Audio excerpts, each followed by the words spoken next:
My dad, he's lived in America for so long. He has like a lot of like American pride. Like he like hockey games. He loves singing like the national anthem and stuff. Hockey? Yeah, That's so funny that hockey. Of all the sports, he picks like the least American. Yeah, that's true. He played field hockey in Pakistan, I think. Over there, it's like not a girl sport, which is weird to like. I don't know why it's a girl sport here. Yeah, I don't know why. It's like you're in grass, now it's for women. Yeah, that's for girls. Men glide. Yeah. Hello and welcome to Cleopatra. I'm Christy Bonna.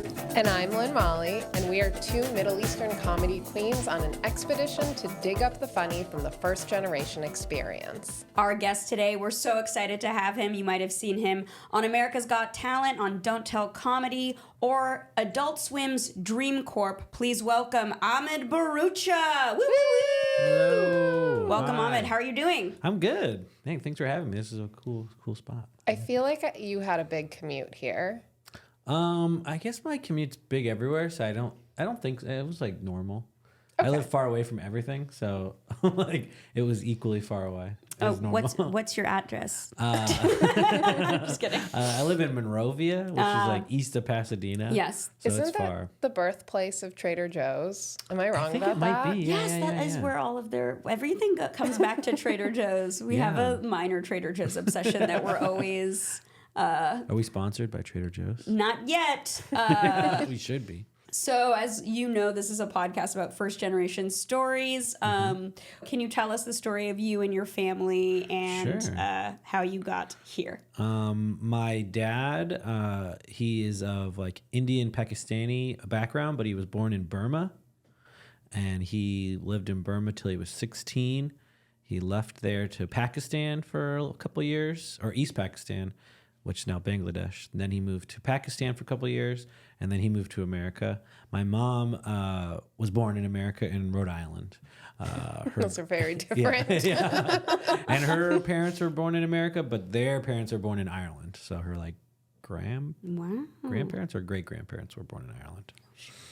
Okay, so of Pakistan, Bangladesh, and Burma, those were the three discussed. Which one did he like the best, you know? I think Burma. Well, I feel because he was 16, the first 16 years he lived there. So I think he feels the most like pull back there. But there was a lot of turmoil why he left too. Like he left because like around the time he was 16, like the British had brought in like a lot of Indian people to like kind of rule in Burma. And then so one day the Burmese people are like, hey, what the hell's going on with this? So they like overthrew the government and they were like kind of expelling the Indians. So that's when my dad's family left, which is funny because like, I mean, that's not funny, but he never like explained it that way when we were kids. He was just like, oh, the government was taxing us. And then like, then when I grew up, we're like, wait, I think they were killing people. Like, How very 1776 of him. Yeah, it was taxes. Yeah, something about tea Tax in a on your harbor. life. Yeah. I don't remember. And Burma now presently Myanmar. Yes. Correct? Yeah, I've actually been there. You have? Yeah, Oh, wow. it's a beautiful country. It is. Yeah. I've been there once too. It was really cool. I'd love to go back. What city He was in? born in Rangoon, which is Yangon now. Yeah, I've been there. Yeah. It's great. Yeah, It's fantastic. It's really cool. The people are so kind. I know. So it's also funny because we always were told we were like Burmese too growing up. Oh, wow. And then I went to Burma and like we're not like they They were like, you we do must not look Burmese. certainly aren't. Yeah. That's okay. I went to Syria once and they're like, you are an American girl. Yeah. You are white. Yeah. So you grew up in Rhode Island. I grew up actually in California. Oh. I was born here, and then I moved when I was 16 to Rhode Island. So kind of like my dad's move, right? But less ethnic cleansing, more just. Wait, so what brought them to California? So my dad I don't know, he just picked it for school. He came for college. He went to University of Santa Barbara, I think. Can we guess engineering? Yes. Good guess. It's always engineering. Yeah. I actually tried to be an engineer because he didn't make it. Like he was almost an engineer, and then he like few classes left. He just didn't finish college. So I was like, I'll do it. And then I did not do it either. So your dad wasn't an engineer? He studied to become an engineer, but he never became an engineer. Oh, okay. Yeah. He just worked in mostly restaurants and stuff. And he still kind of works in the restaurant industry. So he went to Santa Barbara to study. Yeah. And then how did he meet your mom? My mom, she went there because her older sister was in California. She married a guy from California, and she was the oldest sister. So all the other sisters kind of slowly came out. My mom went to like art school out here. She's like a painter. And she always tells the story like she got fired from her job and she was like crying and she was just driving around Santa Barbara and she just like pulled into this like really like beautiful place and the sun was coming through the trees and she just felt like I should. So she went in and she like applied to work at this. It's like called San Ysidro Ranch. Yeah, it's like where like just celebrities would go and so she got a job there working like the switchboards. And this guy who like lived, like he did a bunch of stuff at the ranch. He lived in the ranch. Like he would keep getting all these phone calls. And so she like really did not like this guy. Like he got calls from like girls and stuff. She's like, who's this guy? He probably thinks he's hot shit. And it was my dad. No way. Yeah. So then like they met and they like hit it off at a party and actually they had like a drinking contest, but he doesn't drink. So she didn't know that. So like, he's like across the room, like, I guess like just like downing like I think it was like sparkling water or something. Or, like, wow. And she's like looking at him like, oh, I'm going to outdrink you. He's like a pool shark. Yeah. I mean, that much sparkling water will affect your acid reflux. So he was true. getting lit fair. in his own way. I'm fucked up right now, by the way. I had so many LaCroix. I'm about to lose it, so I get it. Yeah, when my mom told me that story, I was like, that's like a little date rapey, but I guess it's okay. Like, it is a little, yeah. There's always that scene where like somebody tells the waiter, like, hey, by the way, don't fill mine with alcohol so I can get the competitive edge or whatever. Yeah. The switchboard story does sound like a 1930s musical, though. It's pretty cute. She's just like, who's this guy that keeps getting phone calls? You there, room 407, I know all about you. I feel like we can write the musical of your parents' meeting. Absolutely. That's amazing. Okay, so they hit it off, and then so they were in Santa Barbara. They like their families weren't that into it. They're different religions, and like they had to like kind of like my dad's family, like they were still in Pakistan, and they would like send like women to the airport. No for way. My dad, like go meet this girl. She's at the airport. Like, hence all the phone calls. Yeah, and he's like, I'm with this other lady. Like while he was in California, they would send women like, to the airport. Like, set him up and stuff. Yeah, right. Like, come on, she's there. Like just pick her up and talk to her or something. I want to watch the movie about the woman at the airport. Yeah, like maybe a phone call before could have worked out. Although, if I remember correctly, the Burmese airports are pretty small. Yeah, so it's not like LAX. Yeah. I'd be mad at LAX. That's true. Yeah. But so they were trying to get him to marry someone else, and then even my mom's dad was not into it. She had to like beg him. So they definitely had like to fight their family a little bit to like get married. They got married in like secret, and then like a few years later got married, like in the Muslim like marriage and a Christian marriage. So they had like 3 weddings. Wow. Yeah. Have they kind of like adopted each other's cultures now? No. It's actually funny, yeah. Though they're both still like they're separate religions. I mean, my dad, like, he's lived in America for so long. He's definitely like he has like a lot of like American pride. Like he like when we like go like hockey games, he loves singing like the national anthem and stuff. Yeah. Hockey? Yeah, that's so funny that hockey. Of all the sports he picks like the least American. Yeah, that's true. He played field hockey in Pakistan, I think, and maybe Burma, but I think Pakistan. So I think over there it's like not a girl sport, which is weird. That like I don't know why it's a girl sport here. Yeah, I don't know why. It's like you're in grass, now it's for women. Yeah, that's for girls. Girls like to go on their feet. Men glide. Yeah.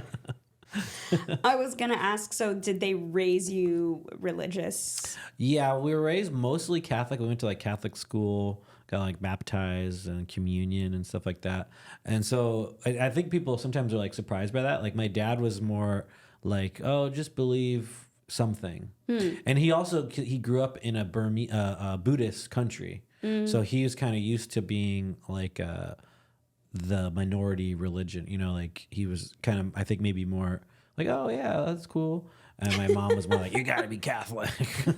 And even today, like I feel like my mom still thinks she's like gonna convert my dad. That's so funny. Yeah.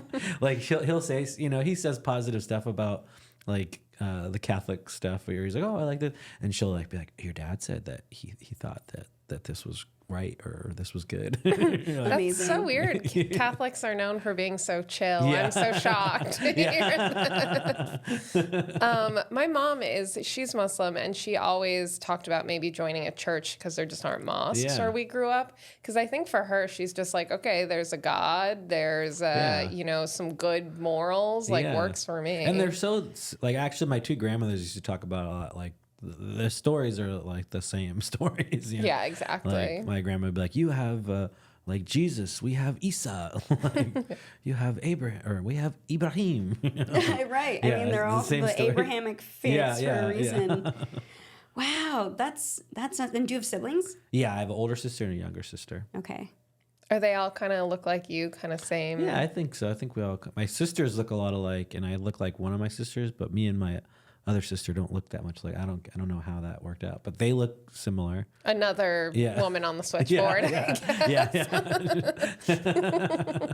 Just a dial away. So were you born in Santa Barbara? Yeah, I was born in Santa Barbara. Okay. All my siblings were born in Santa Barbara. And you stayed in California your whole life? No, we moved when we were 16 to Rhode Island. Oh, yeah, sorry. You moved to Rhode Island. Yeah. Mm-hmm. We lived there I lived there for about 10 years. Was that a culture shock, California to Rhode Island? Absolutely. Yeah, it was, winter, and just like, people in California were just so laid back and so soft.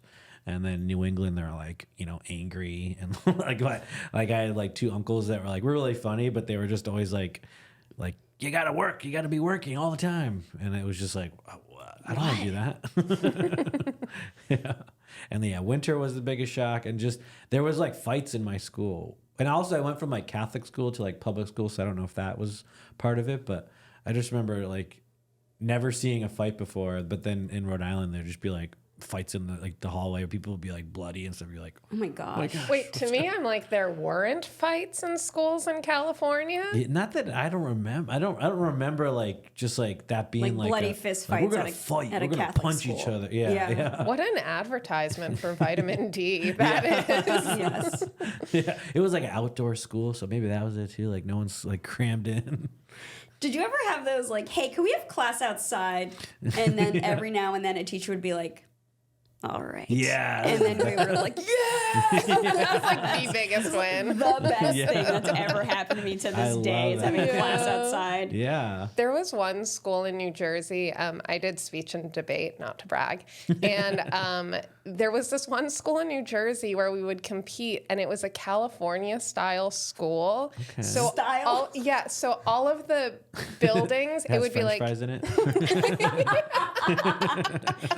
They were all grilled onions with special sauce. Yeah, exactly. But each of the buildings was it would be like 3 classrooms and then a separate building, 3 classrooms and then a separate building. Yeah. So they would have to go outside, but it was so cruel in the winter. It was like, who designed this? And their lockers were outside. It's like 30 degrees. They call it California They called it a California style school. Like, my geometry book's frozen together. Exactly. That sucks. Yeah. So I'm curious as to when your love of like entertainment and acting and comedy started. At a really young age, I just always liked comedy. I was like a comedy nerd. My mom's like Irish family, very like storytelling, jokey kind of like. That was like the culture of that family. What's funny because she always claims that I got my humor from her, but my dad's family, they're also like corny, and I kind of never realized like, oh, that is like funny. It's just like sometimes when you're a kid, you're like, oh, dad, but like he's always being funny. Yeah, it's a sense of humor. Yeah. Dad humor lands. Exactly. Yeah. It does. My dad was the person who made me distinguish between funny and good sense of humor at Yeah. a very young Yeah. age. My dad has a great sense of humor. Were the jokes successful? Yeah, exactly. Do you have a dad favorite joke? Because I have my dad's favorite joke. I don't know if I've ever told it on the pod. No, you haven't. Okay, so my dad's favorite joke is a guy goes to the doctor and he goes, "Doctor, whenever I drink tea, my eye hurts." And the doctor goes, "Have you tried taking the spoon out?" That's my dad's That's favorite great. joke. Did your dad write that joke? No. Okay. As you were telling that, I realized I don't think I've ever heard my dad tell like a joke. Oh, wow. Crazy. Really? Yeah. No, I didn't think about that till you said. I was like, I can't picture my dad ever saying like a street joke. But like he would just be like corny. Like there was like a saying he'd always do. Like him and his like my grandmother would say it too. Like if you're looking for something, he'd be like, "You find it, I'll show you." And you're like, "Have you seen my phone? You find it, I'll show you." Like, okay, but seriously, where's my phone? Nice. And they wouldn't stop. "You find it, I'll show you." Or they'd say something was in their in their pocket. Like, "Where's my dad?" My grandmother would go, "He's in my pocket." That was like their humor. It was like Very just good. kind of being difficult. What's up, chicken butt? Yeah. Indeed. My favorite joke of my dad's that he made up was, I'll give the shorthand, which is, what is something stronger than Dimetap? Trimetap. Like, all right, Dad. Did he write Man. that? He did. Wow, that's Wow. excellent. Pretty good. Yeah. Pretty good. My dad was a doctor, so he really had those. I'm jealous both of your dads would tell like straight up jokes. Yeah. I'm jealous your dad writes them, Yeah. honestly. Yeah, he wrote all his own material. It was great. That's funny. I looked at your LinkedIn and it says Oh, I didn't even know I stand-up. had one. I have LinkedIn. Says since 2004 comedian. Nice. Which I really respect, and I Yeah. want to know what happened in 2004 that made you identify as a comedian. That's when I first started doing stand up. Okay. I always wanted to do it. I was like working in a comedy club as like a busboy and a dishwasher, and I worked there for like a year before. What comedy club? It was called Stitches Comedy Cafe. Got it. It was in Providence Place It was just Mall. filled It with was bad. snitches. Yeah. Yeah. I didn't even know it was a comedy club when I applied to work there. that's so funny. Because it said like Stitches Comedy Cafe. And I don't think I even really knew what a comedy club was at that point. And I thought it was just like a restaurant where the staff was like trying to be funny. You know? It's like Dick's Last Yeah, Resort. exactly. That's what I Yeah. thought. I was like, oh, like you just like you work there and you're like, hey, how's it going? So when I applied, I And was like threaten telling them violence, like yeah. I was funny, like it mattered. Like I was applying to be a dishwasher, and I'm like, I love comedy. And the guy's like, all right. Tell us your best dish joke. Did you see that job on his LinkedIn? Yes, I did. Yeah. Okay, so in 2004, how old were you at that time? I mean, 20 or we can years also old. redact this for Los Angeles age Oh, that's purposes okay. if that's. Oh, men are allowed to have ages. Yeah. Don't forget. Oh, right. Okay. For now. Yeah. I was 20 when I started doing stand up. Okay. Yeah. And I was like really nervous and I was really shy. I loved being funny, but just like shy, like at work and stuff. And I just like told someone at my school I was going to do comedy in the summer.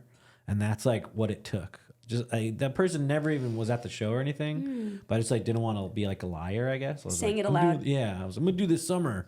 I think I said like this July, and then I just did like the last open mic in July. Like I was like, I did it. Okay, I did it. I love that. There was like an internal accountability Yeah. as well that you were like, well, I can't be a liar. Yeah. So Stitches was in New Jersey, you said? Rhode Island. Rhode Island. Okay, sorry. It Why was, did I think New Jersey? It was kind of similar. Not all East Coast states are the same. It was like You're in a right. mall. Sorry. Yeah, you were the Jersey. It was in like a mall. It was not like a great club. And it closed like the week after I started doing stand up. They didn't even tell me. I found out like at another comedy show. I was like, oh, I work at Stitches. They're like, no, you don't. I was like, what? They're like, yeah, that's closing. Oh, So that's it was only funny. open for like a year. How long were you working there? About a year. Okay. Full I run. closed it down. Yeah, you seem to be the Yeah. the iceberg Yeah. As there. soon as I left the dishwashing area and went to the stage, I was like, But were you watching comedy there every yeah, night? that was what really helped me kind of, because it wasn't like the best club, and like kind of, like C-level like headliners would be coming through. I thought they were kind of hacky, but they would kind of get good laughs from the crowd. And then comics I liked would go up and host or go to the open mic, and they would be bombing. And so it just kind of allowed me to go, oh, so the funny people don't always get the laughs, like, or the people I think are funny are like bombing. It was like showing me that, oh, funny people can bomb and unfunny people can get laughs. Do well. So you developed a sense of taste. Yeah. I agree with that so much. I feel like whenever I go see a show in like the main room of a club, I'm always like, I don't like relate to this. And then I'll go to like a basement in Echo Park and I'm like, whatever's happening here is fresh. Yeah. Definitely. So then how did we get from Rhode Island back to California?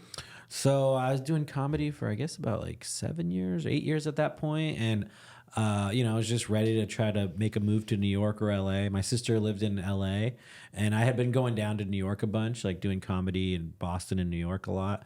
So I was just like, let me go to LA, live with my sister for a little bit, and try to like, make more of my career.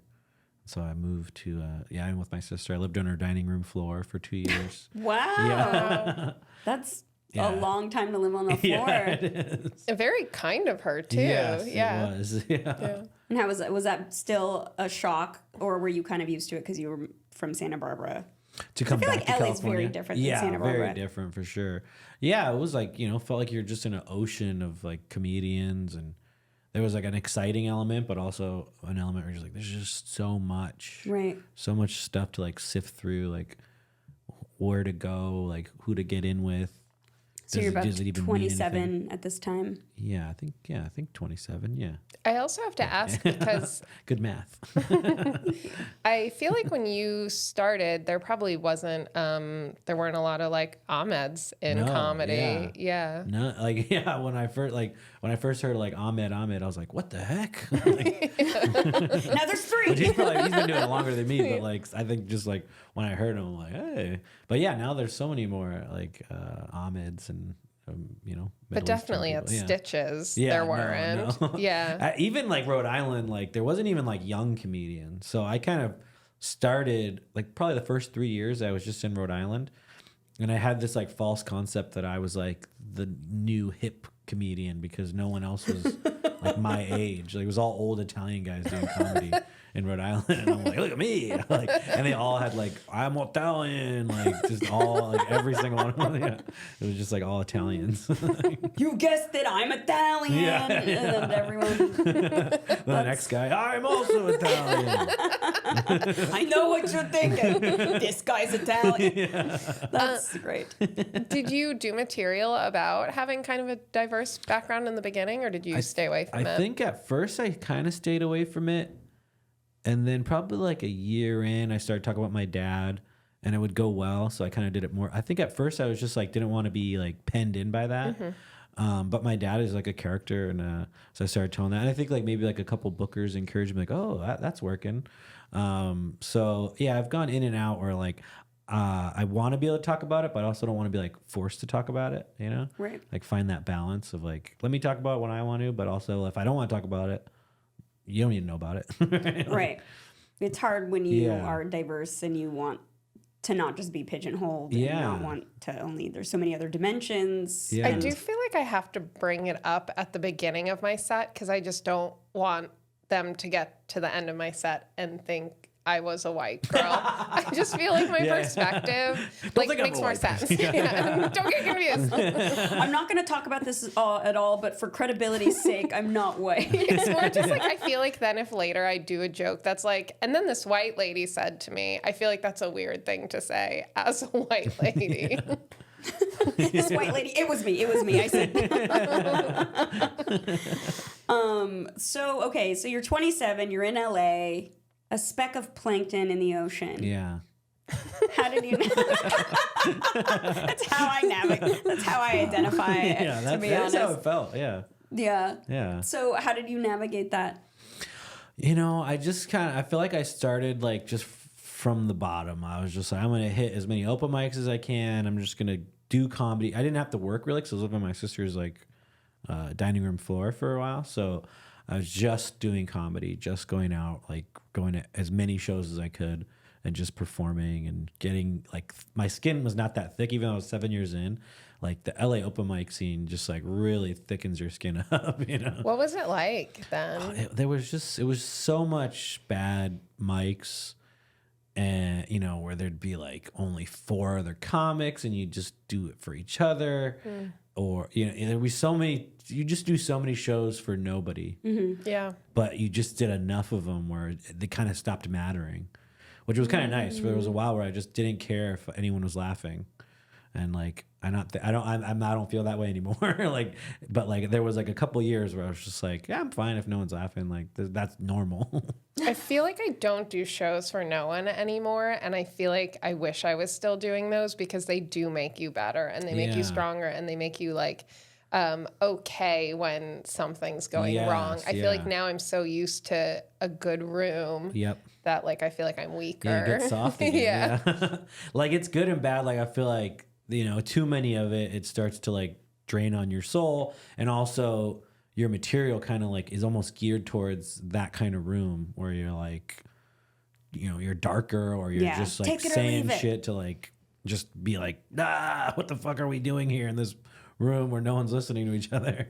Right. Because then when I started getting like road gigs, I'd be like, I'd look at all the, I thought I wrote so many jokes like the first year when I was in LA. And then I would go on the road and be like, oh, I can't do any of those. Those are jokes for like other comedians who don't want to be at the show. And now I'm telling like people who like pay to get in, like, isn't this stupid? Don't you hate life? Yeah. Wait, did you study? Did you go to college? Yeah, I started as an engineer major, and then I shifted to a theater major. Oh, it took fun. me 6 years. Yeah, 6 years to graduate. Where did you go? The University of Rhode Island. Oh, okay. Yes. How did your parents respond when you said you were switching? I didn't tell them. Well, at first I asked them, and then they said no. So then I just like didn't tell them, and then I actually just like floated. Or that's why it took me 6 years, because the first year I was an engineer, and I did pretty good because it was kind of a lot of like review from math and science from high school, and I just kind of was winging it. Then it started getting like harder, and I was not like going to class or anything. I was just like, because that first year I was like, oh, I'll just show up. I know at least like I knew like the physics that like I was like all like kind of intro physics, and I loved physics. I was like, oh, it's easy. And then like I kept doing that, like kind of going over like the chapter before like the test, and then being like, oh wait, this is really complicated. Right. So not doing good as an engineer for like 2 years in. And I was just like, I'm going to switch to a theater major. And my parents were like, no, you can't do that. But what's crazy is my older sister was a film major. Oh. And I was like, she's a film major. And your mom was a painter. Yeah. And they're like, yeah, but you're good at math. So you got to like keep being good at math. So then I just kind of stayed as an engineer major, probably declared for 4 years. But after 2 years, I was just like taking whatever classes I wanted. And I noticed that like, I always liked doing comedy and theater, but like I'd have like an acting class, and I went to every class versus like every other class I had, I was missing like half the classes. I'd be like, I'd sleep through it, or I'd be like, I don't want to go to class today. But the theater ones, I'd be like, oh, I gotta go to my class. So it was like, why don't I just do this? Was that an intuitive sense where you were like, hey, it seems like I'm going to these, let me just follow my heart? Or did you have any?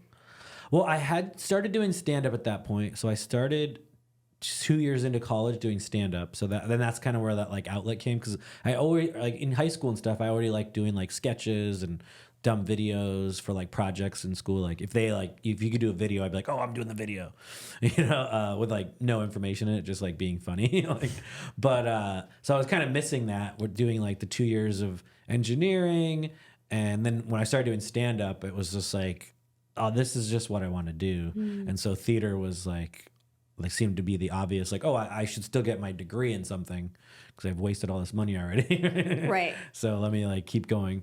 So yeah, but then, yeah, my parents, I didn't really tell them, but then when they started to see me start doing stand up, and when I was like 4 years into college with like no sight of graduating, I was like, if I graduate as a theater, I could do it. I could finish. Right. And they're like, okay, do that. Like, so they eventually came around, but it was just like, I just kind of did it on my own. And now I'm sure they've come to terms with it? Yeah, Okay. absolutely. Yeah. Have they seen you perform and everything? Yeah, they're very supportive now, Aw. and like, they're super supportive. But my dad still like worries about money and stuff, or like, Yeah. Don't we all? yeah, like he always like when I first started in stand up, that whenever I'd make money, it was if you did like a contest, so I made like money on a contest, and so after that, like every time I was doing a show, he'd be like, "Is it a contest?" like no, it's not a contest. Like, oh, okay. Like he just wanted me to do content. That's funny because he thought that was the only that's where the lucrative money thing you was. could do as a Like, comedian. I hope it's a contest. That's it always is a contest. Yeah. No, I'm just kidding. When do you think the proudest they were of you, or like can you recall a time when they've like started to really show that they were I excited think about when I what you were did doing? Conan, that was because my yes. mom loves Conan. That's like her favorite. And my two dad came Irish with me. Yeah, exactly. kings, And yes. she's always like, he's a genius. Like he's a comedic genius. Yeah. And so I think she was really excited when I got to do him, and my dad got to come to Conan, and so I think that was like cool for him to be like, oh my gosh, like this is like real. This is real. So that was cool. I don't think of your material as particularly edgy, but do they ever have qualms with any of it? I think like maybe when I would do like stuff on religion, maybe my dad like they don't ever like talk to me about it that much, but I think he said something like, "Oh, I don't know if you should do that," or something like that. like that was like, but yeah, they don't usually complain or critique that much about any of it. Although I think on my first show, they came to my first show, and I had like one bit that maybe didn't get a laugh, and I remember my dad being like, "I don't think that one bit worked," and I like was like, "I don't want to hear that from you. Like, I don't need to hear what you think works." Last like, you're not my dad. Yeah, That's a real like, Dad, stop. yeah. It's like I don't think people got that one. You're like, okay, Revert to teenager. yeah. I won't talk to my parents about comedy because the one thing I just don't want is their advice on it. Because I'm like, you do not understand how it works. They're always like asking me if I can apply to like comedy jobs. And like, it doesn't work like that. Yeah, why don't you get on Fallon? Yeah. Okay, I Go won't. on LinkedIn, find a TV writing job. Before my dad passed away a couple years ago, he sent me an article about TikTok from Forbes. And he said, did you know that people make money off of posting on TikTok? He was ahead of the game. And I said, wow. And he's like, you know what, Christy, you should try to go viral. That's good advice. I was like, actually. what? Yeah. Your dad I knows. should try to go viral. My dad sent me during the pandemic this like link to something about how people were reading more than ever. And he was like, it is your time as a writer to step up. And I was like, I'm having an existential crisis. That's what I'm doing now. We are in a renaissance of TikTok and literature. Yeah. And we started a podcast accordingly. They're so proud. So I'm always interested in how I'm so impressed by the longevity and just sort of the resilience. And I'm wondering how your like philosophy or your approach has evolved since you've been in LA. Yeah, I mean, definitely has changed. I have kids now, and so I look at it differently, I guess. Sometimes it's like, you want to be like you have this huge goal, but now I'm more just like I just need like to get paid a little bit. You know? So that's part of it, and not being on the road too much for my kids and stuff like that. So yeah, I guess it's changed in that way, and also the pandemic changed it a lot too. I feel like the pandemic because I was kind of getting like not bored of stand up, but I was just feeling like stale, and I've been doing it for a while. I'm almost 20 years in, just like. Kind of tired of my own voice. Like, what do I want to talk about? And then when the pandemic kind of came and we weren't performing, I was like, oh, who cares what I talk about? It's fun to have a room full of people to say anything to. Yeah. So it definitely made me appreciate, like, be more in the moment, like less about like what you're going to get from it. Like, oh, if I do this show, I can get all that. And then I guess, and then I'll be, and I get bigger and bigger and bigger. And now I'm more just like, I just want to like, write more jokes and perform and keep performing and make some money. So I'd say like that's kind of where it shifted. I love that.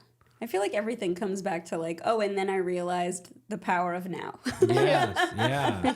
Yeah. I just realized I'm pretty sure you're the first dad we've had on this podcast. Oh, wow. So I guess I'm kind of curious That how they know of.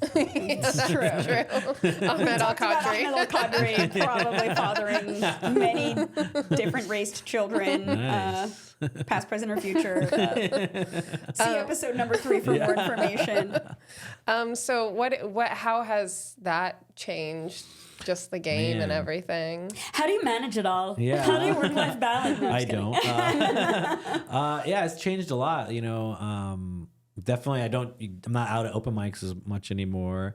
But yeah, you have like these other little humans that you get to like kind of look through life in a different lens. It helps me with material as like a dad material.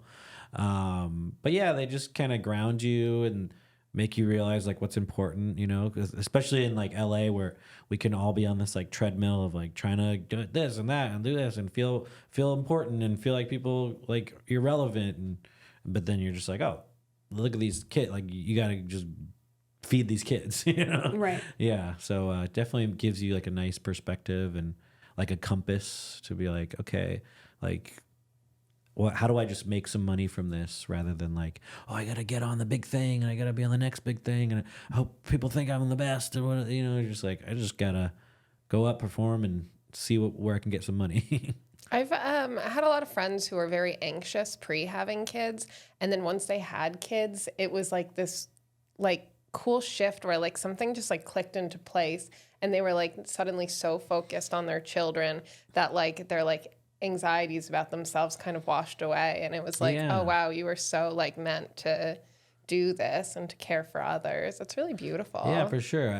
Like it makes a lot of the other things you're worried about like kind of dampen a little bit, and you just appreciate like being out, right? So like when you go to a show, like if the show's not great, you're like, well, I'm out of the house, like I'm talking to adults. Do you fear them like eventually like discovering your comedy career and like watching the clips and like knowing what bit, that all yeah. means? Yeah, especially more like my sketches that might be like inappropriate. My stand-up's pretty clean for the most part, but like like sketches are probably like there's some that I'm like, oh god, I should like scrub that from the internet.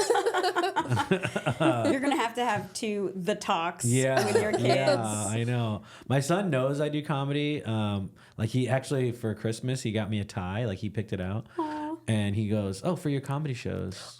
Which I was just like, I didn't even know like how he connected that. My grandmother did the same thing. Really? No. But that's like such a granny thing. Of like for your like when I became a lawyer, everyone was like, I gotta get you a briefcase. Yeah. I gotta get you a briefcase. I'm like, nobody fucking uses. Yeah. What year is it? Nobody's bought me a pencil since I became a writer. It's so rude. It's just so like nobody cares anyway. But that's really really cute. How old's your son? He's 6. Yeah, 6 of my daughter's 2, so she doesn't. I don't think get it yet, but So she can't pick out ties yet. yeah. When do you think they're going to be of age to come to a show? Oh man, I would say if he was around, like, and it worked out, like right now, I wouldn't mind him coming. I might like make sure I was like doing clean jokes or whatever, but yeah, I wouldn't mind if he saw me now. But also, I don't want to like tempt him too much. And, you know what I mean? Into being a Yeah, he's comedian? already funny, and I just don't want it to be this like, ooh, look at this fun thing Dad does, and then it's like he cares about it too much, or it like clouds him doing anything else. I hope that you're like really pushing him to be an engineer. Yeah. Yes. We gotta have an engineer. Do they know? Are they aware of their like cultural background? I maybe a little bit with my son, like, when we look at like maps, I'll tell him like, oh, that's where Grandpa's born or whatever. But yeah, I guess not that much. I mean, they like I cook like chicken curry for them, but I don't know. I guess I haven't really had those conversations yet with them. I feel like I cared so little about that when I Yeah. was young. Like I just had no interest in my cultural background at all. And my Yeah. parents would try to like, and I would be like, no, I'm white. Yeah. I'm chosen. Yeah, I guess I don't know. I guess I gotta like think about how to talk to him about that stuff or when to or whatever. I don't know. Yeah. And then are the grandparents involved in the? My parents, my mom like basically lives with us. Oh. She's like there all the time. We have like a room for her, and she helps a lot. Like she like right now she's picking up my son from school. Awesome. Which is awesome. Dad has a podcast to record. Dad's at work.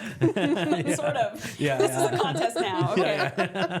It's kind of a contest. We'll see which podcast gets more views.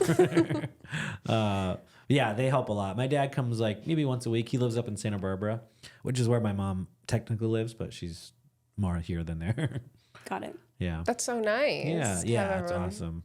And they like kids love them, you know. Like my daughter, like she's always asking for her grandfather. Oh, Yeah. how do you say grandfather in? I would call my grandfather. He passed away before I was born, but Dada. My grandmother was Dadi, but that's like your dad's parents. Your mom's parents would be Kala or Kalu, I think, or no, Nani or Nanu. Yeah, Kala's aunt. Nani or not. I didn't have that was like my mom's side, so I didn't learn those as much. But they actually just call my dad Grandpa. Oh, okay. Yeah, we were trying to get him. We were trying to do. I wanted to do Dada, but he was like, "No, that's my dad. I don't want to be my dad." No, too late. So then we like tried to do like Dada Baji, which was just kind of our own. Like Baji means dad. My sister made like a movie called Baji, so we were like, "Oh, maybe we'll do Dada Baji." But then at some point, the kids were just saying Grandpa, and he seemed to be fine with it. So we were like, Nice. yeah. I don't think my niece at all knows that anything about her like cultural background, but she does call my mom and dad Tay and Jado. That's pretty cute. Oh, that's cute. Yeah. Yeah. Cool. We are going to pivot to some questions. Was that a really disingenuous transition? I was like, cool. I'm the one who is always like, okay. The first question. Pivot. Let's pivot. Let's shift. Yeah, we all have to. Yeah. Turn the clock back an hour and turn your chair 45 degrees. So Cleopatra was a woman of luxury. What is a luxury item you do not skimp on? I was trying to think of that. Like, I'm usually a pretty like cheap person, I would say. Like, but I think food. I don't want to buy like food I don't like. Like, Yeah. if I'm traveling, like sometimes I'll go on the road with friends, and that's like so important to me. So like two like my friends in my sketch group, Brian and Jack and Dead Kevin, like they don't care about food, and that was like so hard for me. Like Ryan would be like, "Oh, let's just do anything with $1 sign." I'm like, "No, let's eat somewhere good. Yeah. We want to eat some good food." So like I don't eat anything like particularly bougie, but I just want like to find like the good restaurant. Doesn't have to be like fancy, but I want to spend money on better food than just like eat at this random spot. Right.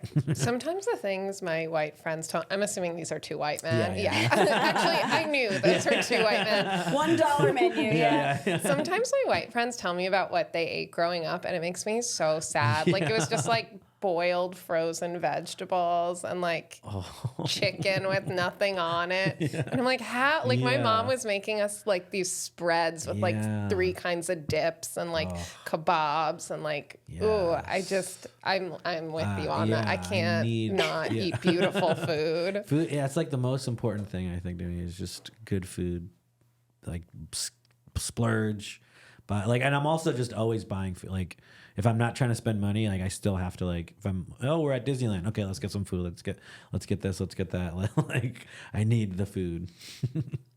That's a good answer. That's a very common answer. Yeah. And I think the other thing I would say is, I don't know if it's bougie, but like doing stand up on the road, like I always need to like rent a car.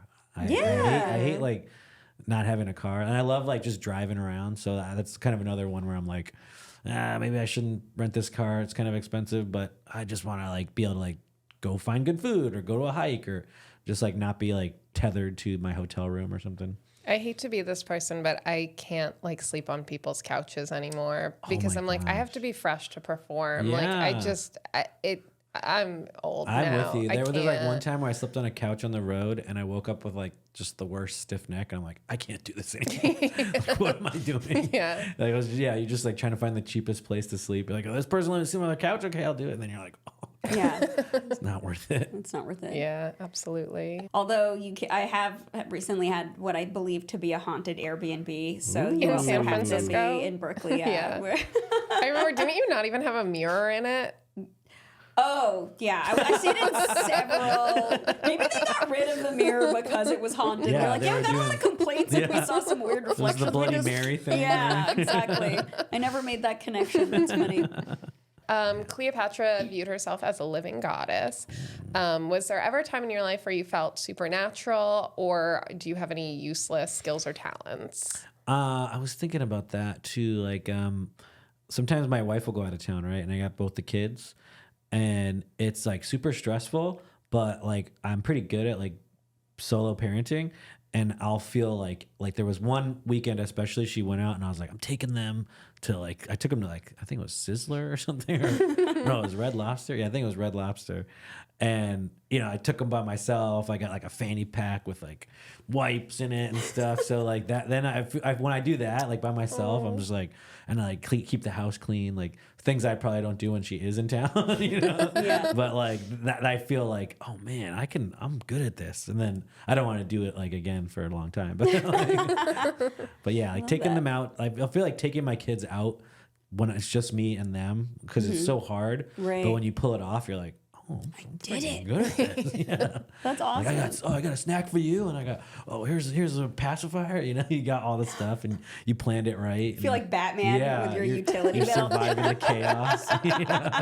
And children do respond well to ninja stars as Yes, well. yeah. They're going to say, my useless talent is parenting well. Yeah. And then I realized, it's also the living goddess question, Yeah, not just the useless talent. I went useless talent direction. That's when I feel like I'm like on like another level. Like, okay, we're fine, we're doing this. Yeah. The more you say, Because we're it's fine. even hard when there's two of you. Yeah. So when there's only one of you, and you're like, oh, I'll take them to the zoo or like the aquarium, and just pulling that off, where like you pack up, you got like iPads, and like I got like glow in the dark things. Or like, whoa, after we'll do this. Or Wow. one of them falls asleep, and you're like, I did it, I got him asleep. Like it's all working out, everything, like stars are aligning. I feel like I have a hard enough time packing for a day at the Yeah. aquarium. I can't imagine Yeah. adding more. Yeah. Yeah. No, that's actually a really good point. I went whale watching with. I don't know why that's so funny. It's just a great intro to like whatever you're about to say. That's a great point. I went whale watching. I'm just imagining what you had to pack to go whale watching, like your binoculars, Yeah, your like whale guide, your like whale hat.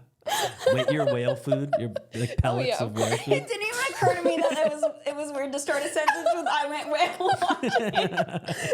It's like astronaut food, but it's whale food. Freeze dried ice cream. But I was gonna say I went whale watching with one of my best friends and her kids, and they were I think like 6 or 7 and 3 at the time. This was just in August, and yeah, it was like a lot of like every part of the day, because it's a very long day. You like go, you drive up, and then this was in Washington State. And yeah, you're just kind of like planning for every like minute, and you have to. You're like a tour guide. Yeah. And it was like 2 parents and me. So that was like still, and I was like, God, parenting's hard. It was like to do it all alone. Oh my god, yeah. Because when one thing goes wrong, it like can all spiral out, and you're just like, oh, this is the worst. That's true. It makes so much sense now why my parents were like, you know what? We're turning the car around. Actually, we're going home. We're going home again. Yeah. Your dad did that? There was a car turnaround? Yeah. Oh, I don't think we ever got a car turnaround. It wasn't an empty threat. They would just go home. Yeah, my dad really loved boats, so he would take us to Marina del Rey, and we would go on like little 2-hour, just go around. And so he would do that, and but I remember one particular time when we were like 5 minutes in the car, we were all arguing, and that was the first time I heard him say the F word. Cool. It's funny when like a ostensibly happy memory is like, light trauma. And then we turned the car around and we went home.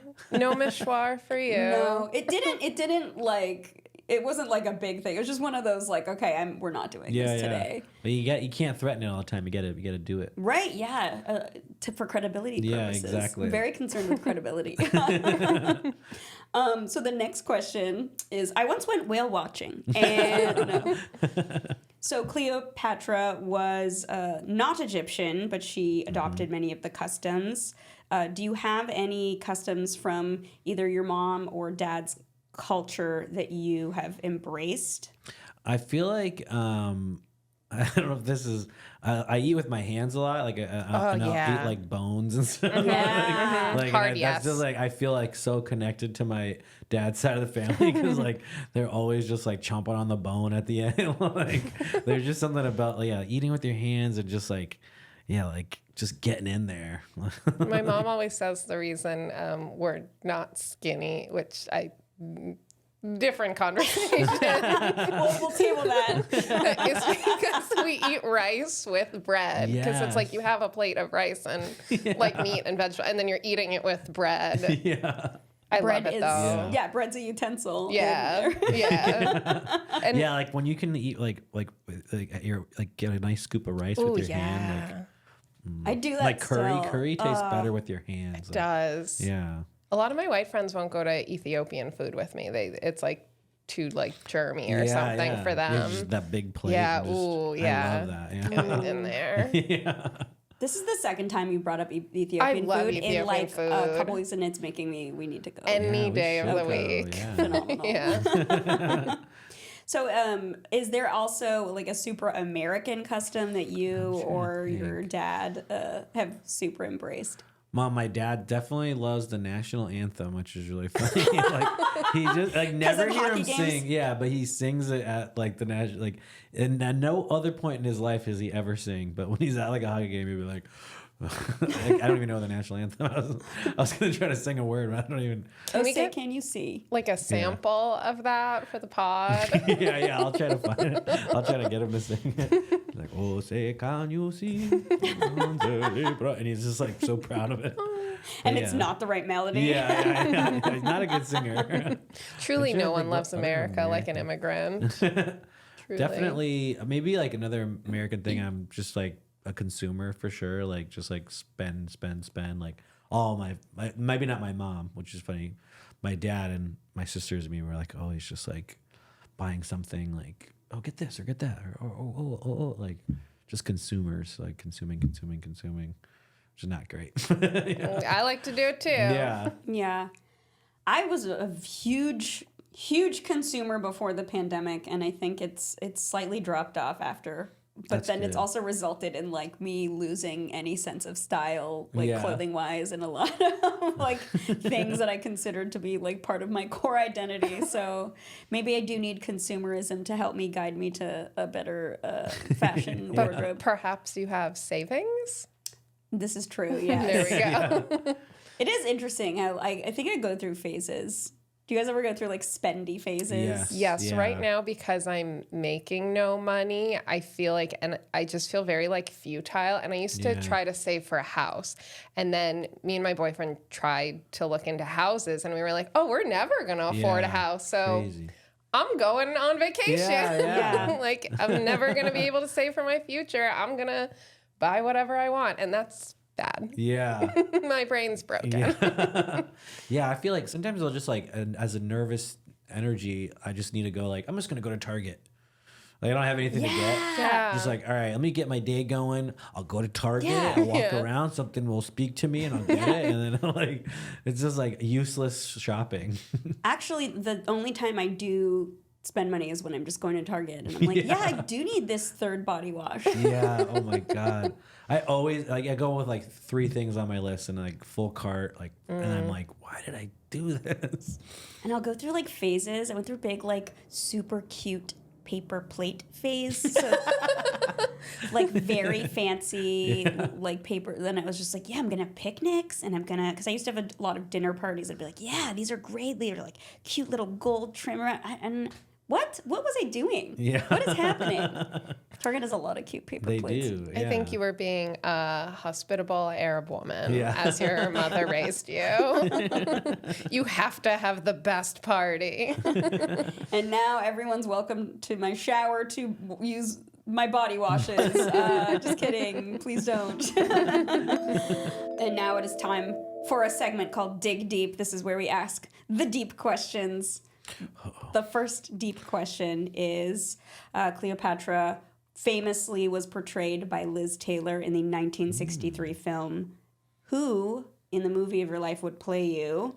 And if it was like a crossover, it could be two TV shows, two films, or TV and film, what would that be? I guess for who would play me, I think Shia LaBeouf would play me. Oh! I get that a lot. And also just I feel like, yeah, he would be like an interesting person to, he's kind of goofy. Just but- problematic enough. Yeah. Can I air one complaint with Shy right now? You can hear as many as Okay, you I like. haven't been following Okay. him, so I No, this He is might not, be canceled. this we're is not not sure. cancelable. Well, I'm gonna uncancel to play me. but this That's is, gonna win him back over the It's people. comeback role is you. Okay. this is just like a nitpicky. But so me and my writing partner, we entered like a writing competition on Coverfly, whatever, and we were like in the finalists, and we were looking at the list of finalists, and it's like an emerging writers competition, and Shia LaBeouf was one of the finalists, and we were like, what? He has like an Oscar? At least an Right. Oscar nom. So I like looked it up, and there are all these people on Twitter that are like, he enters these competitions like all the time and is like regularly a finalist because That is crazy. he is an Maybe award his- winning. Yeah, Maybe his they're like- lit agent dropped him or something. Yeah. I don't know. But it's like, what? But we beat him out. We got to Oh, like the nice. higher finalists. I feel than like he's him. known for like gaming the system because I think like when he was a younger kid, he used to like pretend to be his own agent or something, and like it's like I wish I could remember the exact details, but I think he like faked his way into like show business for a while. Like he would like call the Tonight. I think he got like on the Tonight Show like before he was like it was like really weird. Like somehow he got like, oh, this kid's big. No, you gotta have him on your thing, and it like worked out. Do you remember like maybe like a year ago he was in the stand-up scene? He was? Yeah, he was like hanging out at like shows. What? Yeah, he like went to Chatterbox in Covina. And, Really? like, yeah. I love when you're at like an open mic and someone goes up and they're like, yeah, so like I used to be the drummer for Fall Out Boy. And you're like, what? Why are you here? Or they're like, I was on that reality show like all the time.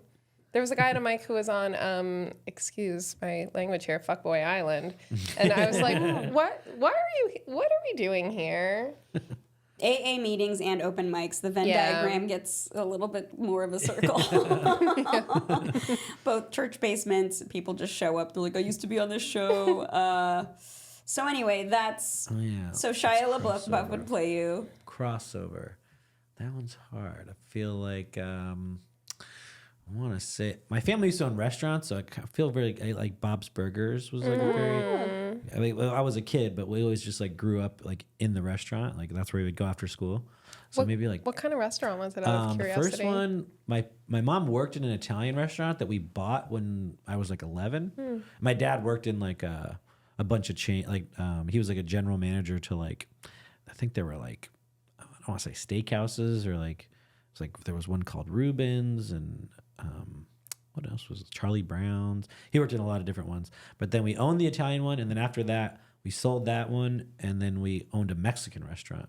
Oh, wow. Which was a really good restaurant, but it was funny because it was like owned by like a Pakistani guy and an Irish lady, but it was in like a Mexican neighborhood, so it was like a bold choice. It was like, but They it was did move really from good. California, so at least they're bringing exactly. something. And he had worked in this really good Mexican restaurant in Santa Barbara, and he had kind of come up with a lot of like the recipes with him and like the other guys. So when he opened it, he kind of used a lot of those recipes. So it was really good, but it was like a weird, like we were in like a predominantly Mexican neighborhood and be like, come on in.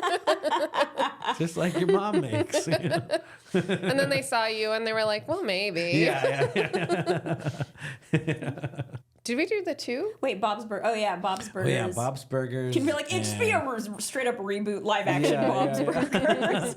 And then maybe I want to say, I don't know why, but Always Sunny, just because like, the idiocy of it. Like, just like such being a good show. dumb and like things going wrong all the time. Also funny that you picked 2 shows that have like the most longevity of anything. Like you're making money on your franchise. That's good. Point, I love a harebrained scheme. Yes. Danny DeVito. Exactly. Just amazing. Yeah, absolutely. So Cleopatra had a long legacy as a scholar and a leader and scientist, so many things. What would you like your legacy to be, and or what would you like your epitaph to read? That's hard, I guess. Let's see. I want to be remembered. I mean, like be nice to be remembered for being funny, comedian, being like I guess like accepting to like all kinds of people, and just being like an easygoing kind of man of the people. I would say like that would be a cool way to be remembered. And then epitaph. That's hard. I should have. I should say those are all things that I think we both think of you as. Yeah. So that's Thanks. great. Oh, thanks. Good. Check. On the right path. And I'd be like, obviously, like being a good dad would be really on that's like if you die and that's all you get, that's pretty good, right? Yeah. I'd say more important. Yeah. He didn't turn the car around. Yeah. But he still might. And he thought about it. Yeah, maybe my epitaph would just be like a good dad, funny guy, or something like that. Yeah. I like that. That would also be the tagline for your show. Yeah. Good dad, funny guy, better food. Yes. Food has got to be in. That's why. Yeah. Oh, the Bob's Burgers element. Even Always Sunny, I guess, in a restaurant or a bar. They probably had some kind of food in there. Do you incorporate any of the afterlife notions from either of your parents? Or I mean, I guess if you were raised Catholic, do you think about that? I do think about it a lot, but I don't know. I don't know what I currently think. You know, it's always kind of changing. I would like there to be an afterlife. That's the thing. Like, I don't think there probably is something, but it would be nice if there was. So I'm kind of always going in between. I was saying like, well, it'd be cool if there's something. I'd like to like float around or something. Like, I think it would be cool to just float around. Do you believe in like ghosts or anything like that? I'm not like totally not believing in them, but probably more air on. I don't think that they're real, but they could, like, I feel like there could be some kind of energy or something, or like, you know, something. I think it's not out of this world to be there, but I've never seen a ghost, or like if someone's like, there's a ghost, I'm like, there's not a ghost. But not that I don't think it's impossible. I'm open to it. I like thinking about it. And like my family has a lot of like my mom's had a sister that died when she was young. So that like there's always like, oh, she's out there rooting for you, or like so we went to like a seer once and said that she always like hides our keys. And like, so every time like we lose keys, we're like, hey, Aunt Maureen has got our keys, you know? That's so very yeah, funny. things like that. I kind of like, that. or like little signs, you know, like my wife's mom died when my wife was young. And so I always like seeing signs like that. So I'm definitely open to like the universe and something. I don't know if you physically go somewhere and you're like in a robe and you're like, oh, here we are. It's a spa. But yeah, but I think you probably don't just like completely dissolve into nothing. There's probably some ether. Like when I'm on mushrooms is when I feel like there's definitely like we're all connected in some way. And I think that's kind of like afterlife in a way. Oh, yeah. I like that. Yeah. I was asking because like when people say, I hope that there's something, I'm always wondering if it's because the finality of death is too grand, or because they hope that there's some sort of retributive or some sort of justice administering, or if they just want there to be something more. I think they just don't want to not exist. Yeah, I think that's for me the biggest thing is like just, and then you can't remember that you were existing. Right. So, and I think it's that, and also the loved ones that you have lost, there's always this like yearning of like, well, maybe at the end there's some kind of like, hey, after party or something. You know, like, remember you did this? You know, just something. But I don't think much about the retribution thing. That part I definitely don't like probably believe in, I guess. Like I think it would be like that's like like I feel like that's like putting something on it where I think it's like you're bad, you're good, but there's not like someone after who's like, okay, let's see. Right. Bad. It also feels like everyone is good and everyone is bad, and it's just like circumstances that lead to people making really like. And if you're bad, I feel like you kind of probably actually get the retribution here on Earth. Like maybe even if you are a king that like kills a bunch of people, like there's internally like you're not doing well, right? Right. So I don't think you need to wait for the afterlife to get that retribution. I think it's like if you're living an evil life, like there's no way that you're like at peace. Right. Yeah. Exactly. That's a good point. I hope that if we had Aunt Maureen on this podcast, she would have thought my legacy is that whenever someone loses keys, they will think of me. Yeah. Which is just us blaming our like idiocy on her. And then your grandparents will be like, they're in my pocket. So the last thing we want to ask you about is you were in a movie recently called The Prank. The Prank. So one of the questions we like to ask is if there's any pranks you've been involved with epically. Yeah. You can tell us about a prank story, or if you want, just like maybe tell us a little bit about the movie. It sounds like really watch funny. The Prank. My sister directed it, Maureen Bharoocha. Cool. She's a great director, and this is her latest movie. Stars Rita Moreno as like plays this legend. Like evil teacher. And these two students do like a prank on her, and I'm a teacher in it, and it's just like a fun kind of comedy thriller kind of mixture, like a little horror. And that's in the theaters right now, so check that out. And prank-wise, when I was in high school, my cousin, he lived like next door, but his house was like this 3-story house, but like only like maybe a quarter of it was like renovated. So the rest of it was kind of just like in shambles. And his mom was out of town a lot, so we used to invite people over, and it was kind of creepy. Like we'd take people tours, and then we would always have like one of us or a couple of friends like hiding, and so everyone would go back, like they give them a tour of this like creepy house, then they'd all go like hang out in like the living room, and then someone would be upstairs and like pounding and like just pretending there's a ghost. And so we got like better and better at it, and like one time like they had this like creepy like Emmett Kelly, who was this like vaudevillian guy, I think, or just like a weird like ventriloquist dummy. And this one really weird kid we knew in high school who like kind of wasn't scared of a lot of the ghost stuff, but he was really scared of this like doll. He's like, oh, that is creepy. So then all the noise, and he was trying to like communicate with the ghost. Like he's like, oh, let me like make some noises. But so then I was like, I remember him being creeped out by that ghost. So I was like, I like talked to like the person upstairs. I was like, throw the doll down the stairs, and the doll came down the stairs, and then he like freaked out, and he like ran to his car. But I got the doll, and I got to his car before him, and I shoved the doll under his car seat.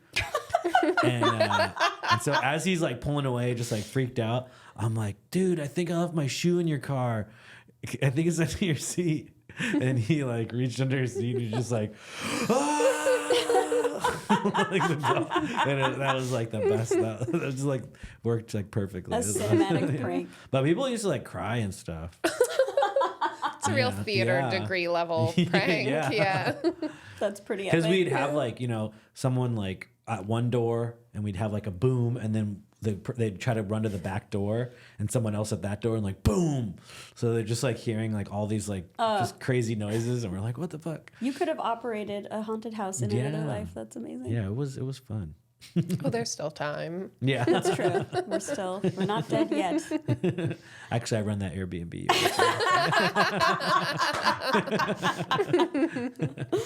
Ahmed, thank you so much for being here. This was so much fun. Yeah, other than The Prank, which is out right now, what else would you like to promote? How can people find you?